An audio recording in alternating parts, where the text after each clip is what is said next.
오늘 우리가 읽은 시편 119편 113절에서 128절까지의 말씀이 본문의 전체적인 내용은 하나님 아버지의 그 말씀의 그 목소리와 또 세상의 소리, 그 두 소리 가운데서 흔들릴 때에 두 소리가 다 같이 들려올 때가 있지 않습니까?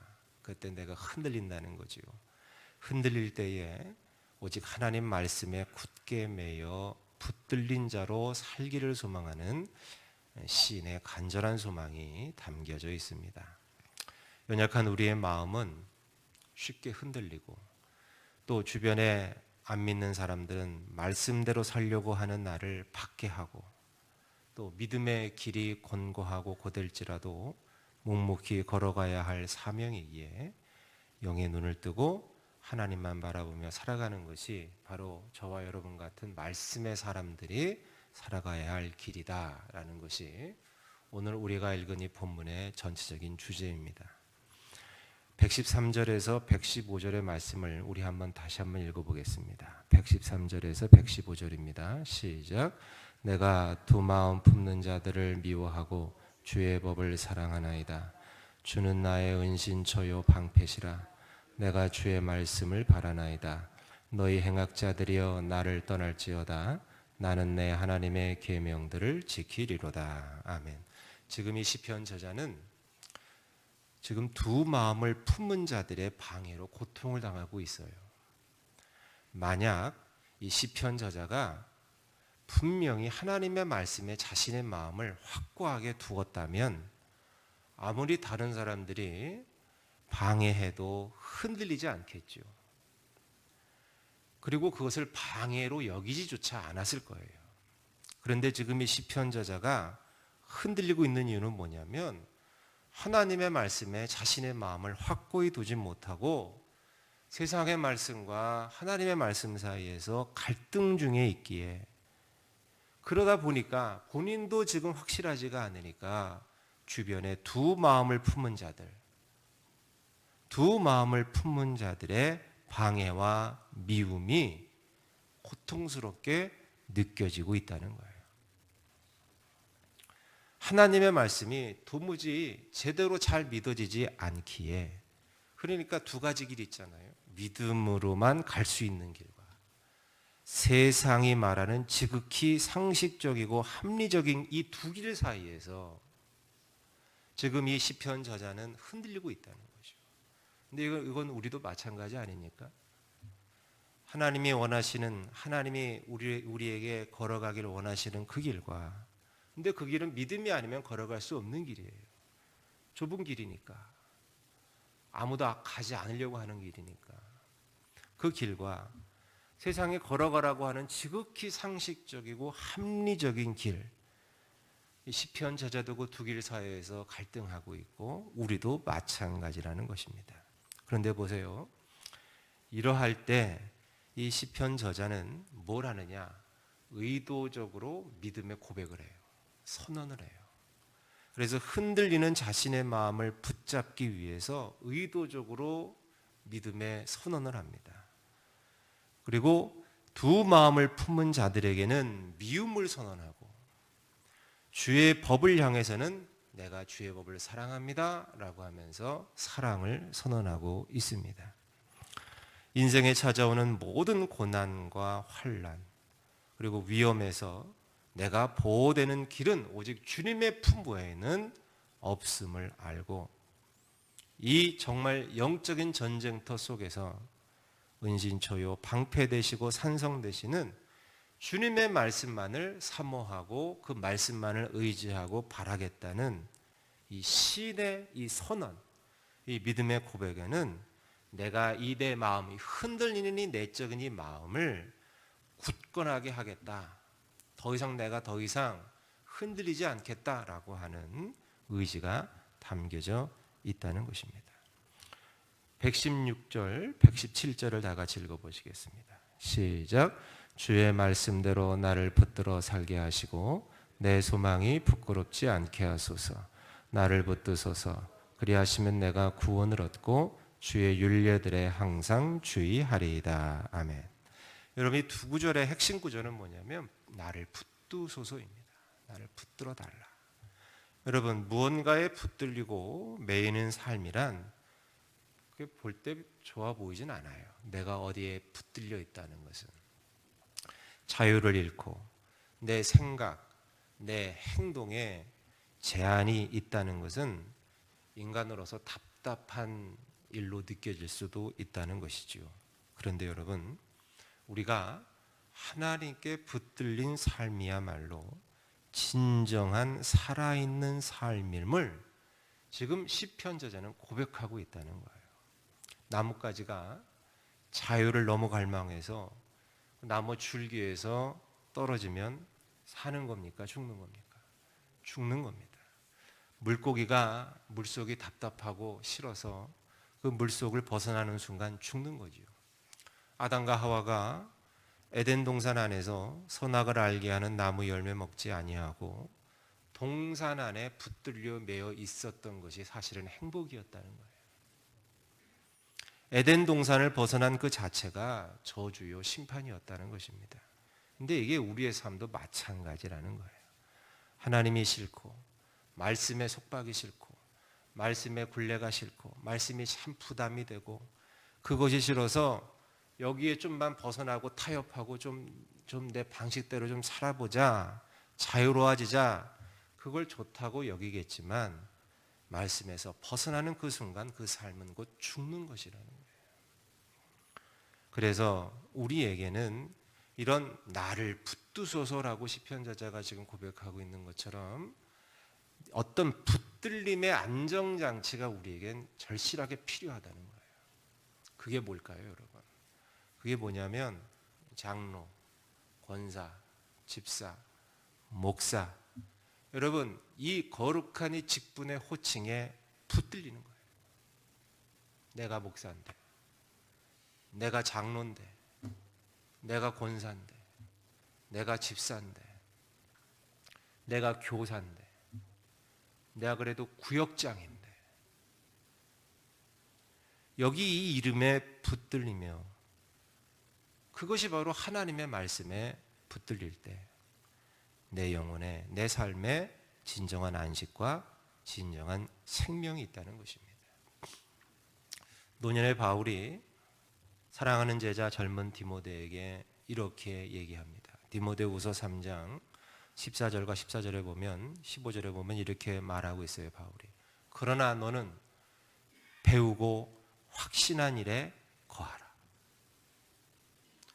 너는 네가 누구에게서 배운 것을 알며 또 어려서부터 성경을 알았느니 성경은 능히 너로 하여금 그리스도 예수 안에 있는 믿음으로 말미암아 구원에 이르는 지혜가 있게 하느니라.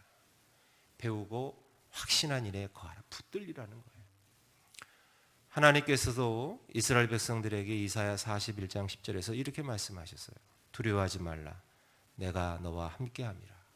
놀라지 말라. 나는 내 하나님이 됨이라. 내가 너를 굳세게 하리라. 참으로 너를 도와주리라. 그 다음 말이 뭐냐면 참으로 나의 의로운 오른손으로 너를 붙들리라. 붙들리라. 젊은 디모데는 배우고 확신한 성경 말씀에 거하는 것이 복이고 심판을 앞둔 이스라엘에게는 하나님의 의로운 손에 붙잡히는 것이 복이었다는 것입니다. 사랑하는 여러분, 여러분도 이렇게 주님의 말씀에 붙잡혀 사시는 여러분 되시길 주의 이름으로 축원합니다. 우리 118절에서 120절을 한번 읽어보겠습니다. 시작. 주의 율례들에서 떠나는 자는 주께서 다 멸시하셨으니 그들의 속임수는 허무함이니이다. 주께서 세상의 모든 악인들을 찌꺼기같이 버리시니 그러므로 내가 주의 증거들을 사랑하나이다. 내 육체가 주를 두려워함으로 떨며 내가 또 주의 심판을 두려워하나이다. 여러분 잘 보세요. 믿음의 길과 세상의 길 사이에서 내 마음이 나뉘어졌어요. 이것도 좋고 저것도 좋아. 항상 갈등하고 흔들려. 믿음의 길과 세상의 길 사이에서 내 마음이 나뉘어져서 성경에서 소위 표현하는 차갑지도 뜨겁지도 않고 이것도 아니고 저것도 아닌 상태에서는 아무것도 얻을 수가 없다는 거예요. 뭐가 좋고 뭐가 나쁜 것인지, 뭐가 영원한 것이고 뭐가 유한한 것인지 어떤 기준도 없이 이때는 이런 게 좋고 이때는 또 저게 좋고 수시로 변하는 내 생각과 내 가치로는 밤이 새도록 암만 수고를 해도 얻을 것 없는 빈 그물 같은 인생을 살 수밖에 없다는 거죠. 여러분 분명히 기억합시다. 적당히 믿는 것은 믿지 않는 것과 같습니다. 적당히 믿는 것은. 어설픈 순종은 제가 예전에 알던 어떤 목사님은 늘 그 얘기를 하셨어요. 99.9999% 순종이 순종입니까? 불순종입니까? 그 질문을 잘 하셨어요. 여러분 순금도 보니까요.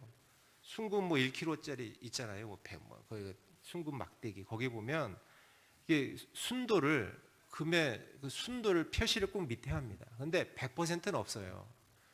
잘 보면 99.9999% 이렇게 표시가 되어 있어요.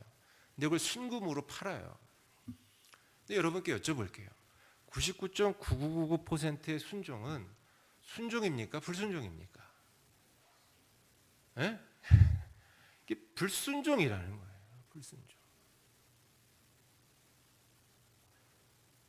적당히 믿는 것, 믿지 않는 것과 같고 어설픈 순종은 불순종과 똑같다는 거예요.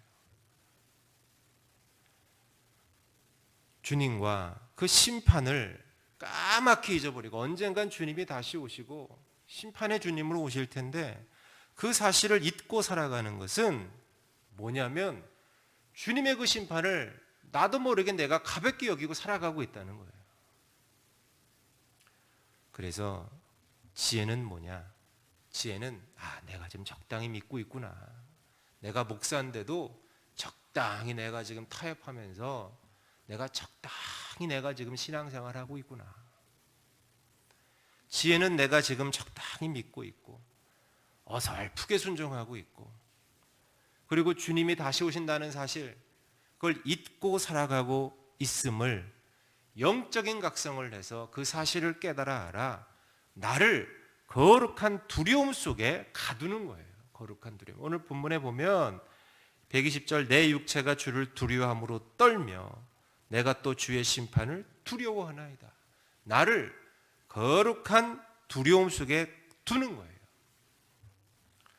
말씀 안에 거하는 자는 하나님을 사랑하지만 동시에 하나님을 두려워하기도 합니다.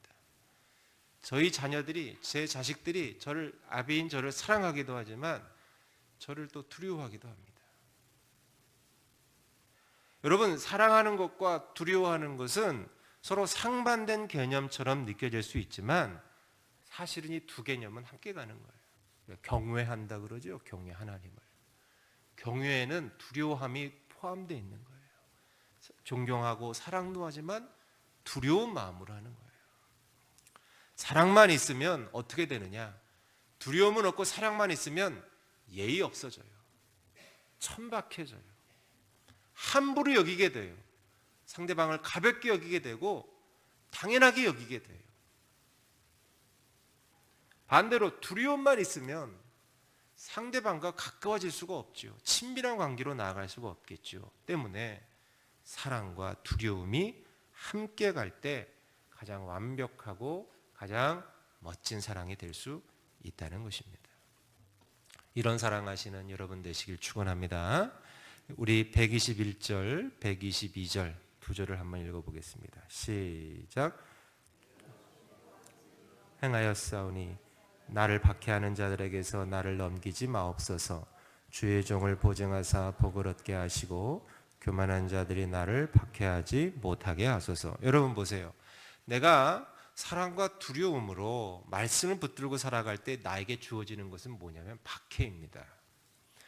주님께서 하나님을 사랑해서 정말 내가 하나님을 사랑해서 감당하고 있는 정의와 공의를 행하는 삶을 살게 되면 박해가 옵니다.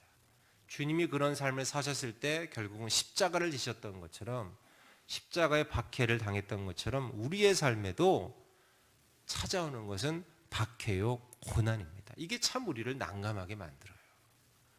그런데 성경 곳곳에서 믿음의 선진들, 즉 말씀으로 살았던 수많은 믿음의 선진들은 똑같은 그 길을 걸어갔어요. 주님과 스스로 약해지고 넘겨지고 박해를 당하고 그야말로 궁핍한 인생을 살아갔어요.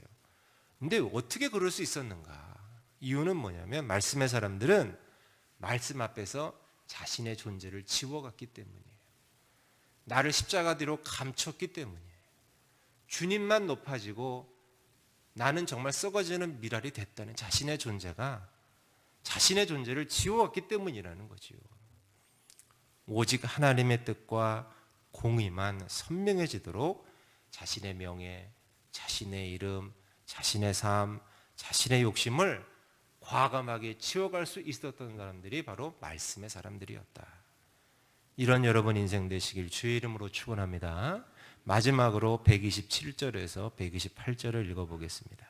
시작. 그러므로 내가 주의 계명들을 금 곧 순금보다 더 사랑하나이다. 그러므로 내가 범사의 모든 주의 법도들을 바르게 여기고 모든 거짓 행위를 미워하나이다. 사랑하는 여러분, 이제 우리는 말씀의 종으로서 무엇을 사랑하고 무엇을 미워해야 하는지 이제는 분명히 하셔야 됩니다. 마음을 정하셔야 됩니다. 애매모호했던 내 영적인 노선을 확실히 해야 합니다. 세상의 자녀라면 세상으로 나가시면 되고, 하지만 하나님의 자녀라면 내가 하나님의 말씀 안에 거하고 하나님만 사랑하며 살기로 결단하셔야 합니다. 적당히, 어설프게, 두루뭉술하게 살아왔던 삶에 이제 마침표를 찍고 모든 거짓, 악행, 본질을 무너뜨리고 흐려버리는 그런 것들을 다 미워하시길 바랍니다. 그리고 오직 주의 계명들을 무엇보다 더욱 사랑하시는 하나님의 자녀된 삶을 살아가셔야 합니다. 그 삶을 위해서 스스로 매이고 약해지고 나를 지워 나갈 때에 주인 되시고 아버지 되신 하나님이 내 인생에서 나를 더 굳세게 붙잡아 주시고 나를 의의 길로, 승리의 길로 인도하실 줄로 믿습니다. 이렇게 살아가시는 저와 여러분 되시길 주의 이름으로 축원합니다. 기도하겠습니다.